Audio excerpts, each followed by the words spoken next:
Oke, akan saya jelaskan dari mana dapat 300.000 per hari hanya dengan menonton iklan. Jadi, konsep advertising periklanan ini menganut sistem bukan seperti yang di televisi. Kalau iklan yang di televisi, mereka kontraknya per tahun. Kalau di sini itu, sistem kerjasamanya antara pengiklan. Produsen yang mengiklankan produknya dengan Pito itu, kerjasamanya berupa berapa yang nonton klik iklan di aplikasi Pito. Contoh, misalkan kita nonton iklan sepatu Adidas. Nah, sekali kita nonton iklan Adidas, maka Adidas akan bayar ke Pito sebesar Rp5.000.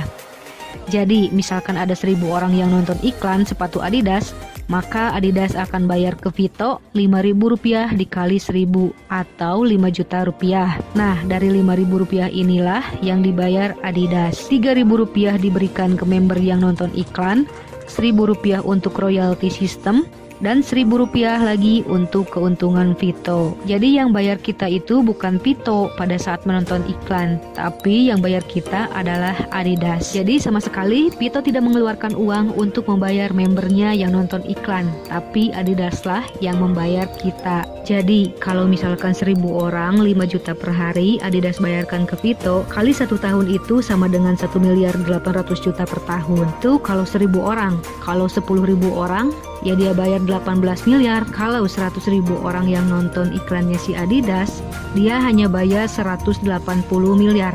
Masih jauh lebih murah ketimbang dia beriklan di televisi yang biasanya kontrak per tahunnya ratusan miliar per tahun.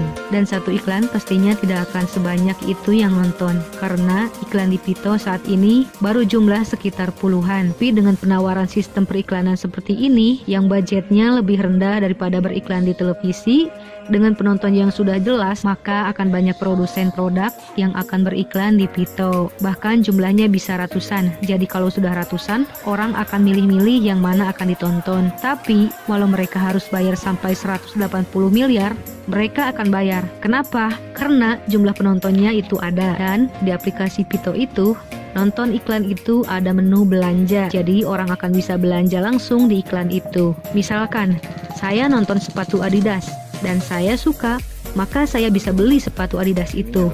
Dari mana? Nah, kan bonus yang ditransfer ke rekening kita dari nonton iklan itu 80% dalam bentuk uang tunai, 20%-nya dalam bentuk voucher belanja. Nah, kalau sebulan yang masuk ke rekening itu 7.200.000, 2%-nya dalam bentuk voucher belanja atau sekitar 1.800.000.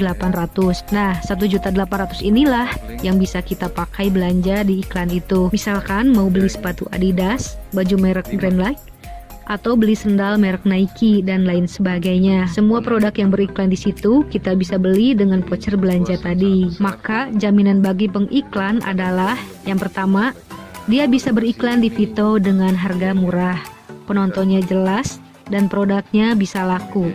Kenapa? Karena semua orang pasti akan belanja, karena ada voucher belanja. Kemudian garansinya, sepatu yang kita beli adalah original, asli buatan pabrik, bukan KW. Terus harganya lebih murah, bahkan bisa 50% dari harga di toko.